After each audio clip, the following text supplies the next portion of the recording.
What's up, guys? Welcome to episode 4 of our Hidden Gems series on the American Sports YouTube channel. Today, I will be interviewing Wallace Williams II from Iowa Wesleyan. So, here's the interview. What's up, guys? Welcome to the interview. Today, I have the pleasure of talking with Wallace Williams II.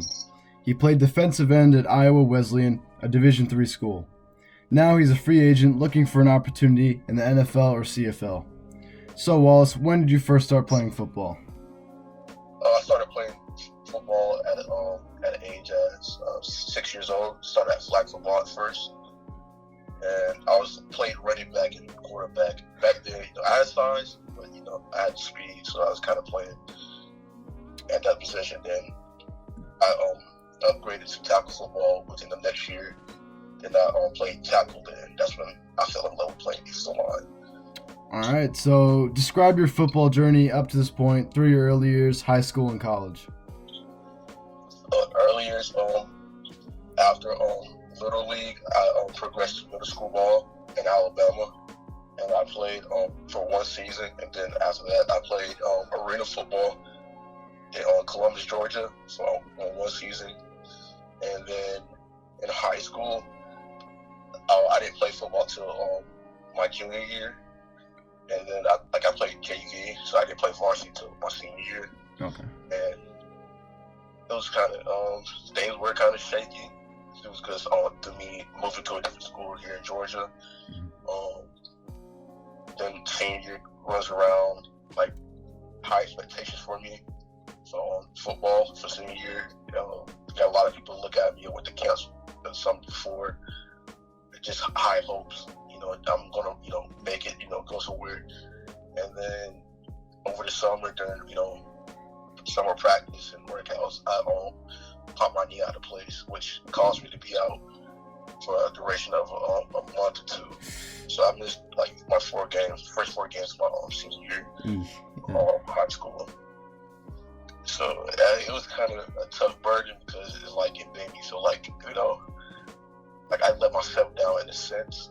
Mm-hmm. But it's I know I had to work myself up if I wanted to get where I wanted to be. So I, strengthened my knee. I did the time, the physical therapy, stretched. And as soon as I got back, I was ready to go. And we didn't have a great successful season like we wanted to, but I was able to, lay it out on the line because every play, every down, I played like it was like my last. Anytime, my knee, at times it would hurt, every play. It's like I'm going to hell just in case if, this knee's going to be a burden to not be able to play, anymore for the rest of my life. But I was able to, venture, keep going and going. And then it was a great season in my book from my standpoint. Mm-hmm. But then what kicked everything in reality for me was my last football game. Mm-hmm. It was truthfully hard. It was truthfully hard. And then out of nowhere, we go through the cry stage. We heard we're not gonna play high school ball no more. I had 2 of my coaches, walk up to me, because everybody was asking me what I was gonna do because they had high hopes for me. It was like what I'm gonna do after high school. And I had big hopes of, playing college ball. That was my biggest focus. I was like, I'm going to play college ball, somewhere. I'm going to get somewhere. And then they laughed in my face. And so, I'm not going to lie, it didn't, hurt or, kind of feel embarrassed. But it gave me a new step on life, hey, I can prove myself now. And it taught myself to, I could turn any impossible to a possible. So it strives me to, grind harder during the off season, send out film to multiple schools, all alone by myself. I made my own film, send out to multiple schools across the country. I was trying to get in, best way possible, keep up my schoolwork. At first, it was a struggle. I was going to get to a JUCO. I signed to a JUCO. But due to personal life problems, I couldn't go. So I had to put a pause on the college football right after high school. So So I started, working and just doing regular classes and so on, and just working just regular classes so I can have credits. And then I was lucky enough during that time to get contacted by Iowa Wesleyan. Coach Stubbs, it's funny because he coaches at the rival high school in my town, but he recruited me. He asked me, he's like, was I looking for a home still? And I was gracious enough to able to call that place home. Yeah. And now it was going to be different because, I live, born and raised in Georgia, and, Iowa is like 14 hours away. So, with the help and power of, my mom, she helped me through this time. She took off work and drove me all the way to Iowa. And one night, and it was truly a blessing. And I just had something to prove. I want to give back to her. She's been my why and why I keep going and keep, grinding every day. Just like it was a time when Iowa Wesleyan, my first year there, my first season, during camp, I got hurt, during camp a little bit, my knee. So it's like I was kind of, I kind of panicked. I wasn't calm, so I had she was in my corner, to motivate me and uplift me to keep me going, and it made me stronger. So during the first season, I gave it my all, wanted to make, notice of who I am and where I come from, because not many people from my school have the opportunity to play college ball. Mm-hmm. So I want the branch, make that noticeable and, try to put my school on the map, help them get opportunities one day. And it's really helped. Second season came around, that was a great season. It was high hopes, for the program. And recent season, season was great. Sadly we didn't have a great record, like we wanted it to be. But it was a very strong unit, and I have high hopes for the guys that's still there and new guys about to roll in. That they're gonna have a great season this year, and I'm happy for them. And under the new coaching as well. It was during the season though, like my 3 seasons at Iowa Wesleyan, it was a great ride, and it taught me a lot to the point I'm here now of the new way of playing and how to use more of my head instead of just bodily movement. I got to use more knowledge and IQ. How to use my hands accurately, or use my feeding skills. Like if I didn't know how to use none of that, I'm pretty sure I would not play, at all. I probably just, gave up football for me. But under the coaching I had, they taught me, step by step on how to be a great defensive player. I was able to play on opposition on the defensive line. Like they moved me everywhere, so I was a kind of a hybrid at tackle and DN, and the pass rush package. And it's just over the time it taught me a lot. It educated me, and over the time, even when they, stuff they couldn't teach me, I would look for of NFL players. I would watch their workout videos or practice videos of their techniques on how I could also maneuver their techniques within, my self skills. So, That's one hell of a story, that's for sure. yes, sir. So you said you traveled 14 hours to Iowa. Where are you from then? I'm from East Dublin, Georgia. Oh, okay, yeah, you did say that. My bad.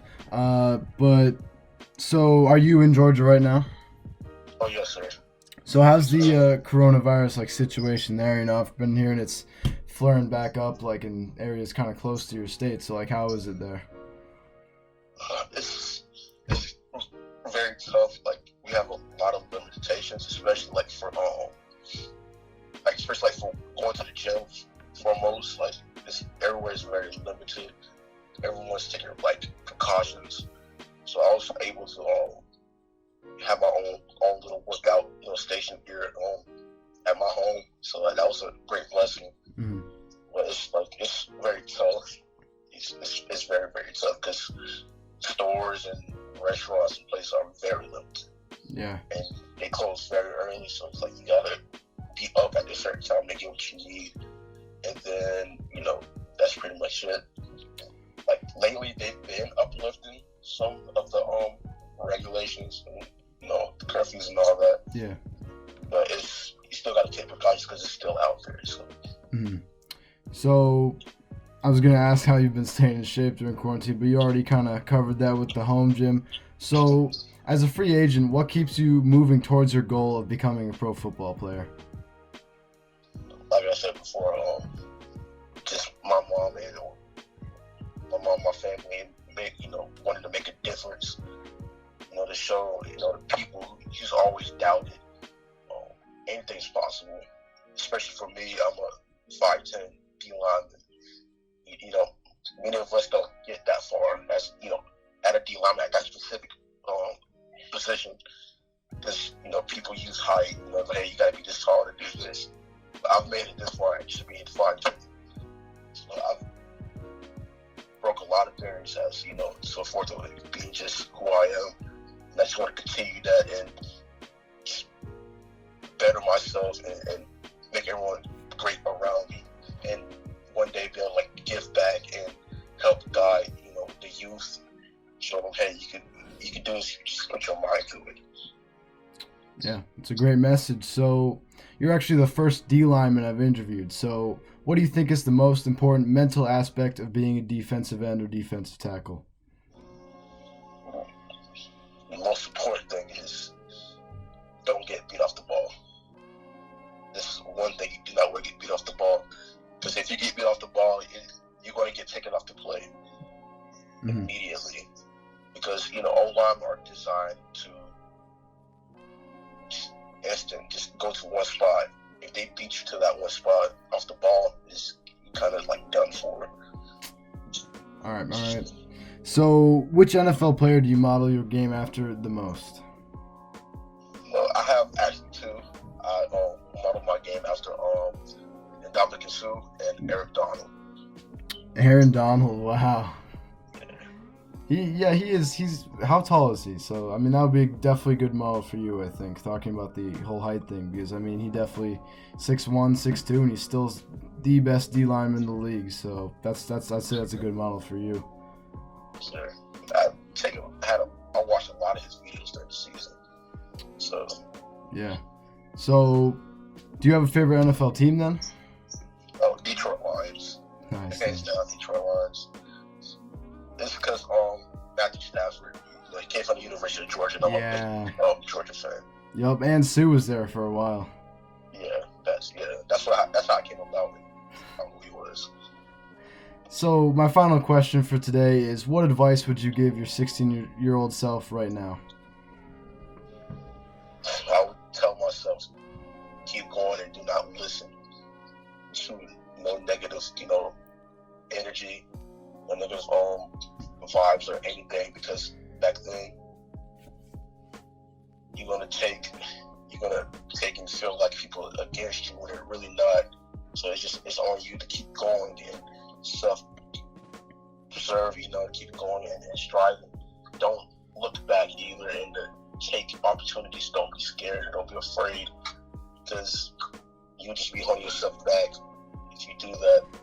And just remember that you got support at your corner no matter what. And don't think nobody's, gonna, try to bring you down, because the only person who can bring you down is you. So you just got to keep going yourself. All right, that's great. So that just about wraps up this interview. Thank you so much for coming on, Wallace. Can't wait to see what you do. Yes, sir. You can follow me on Twitter at It's Just Wally, on Instagram It's Just Wally. All right, so Wallace, if you're listening to this, thank you so much for coming on. You were an absolute pleasure to have.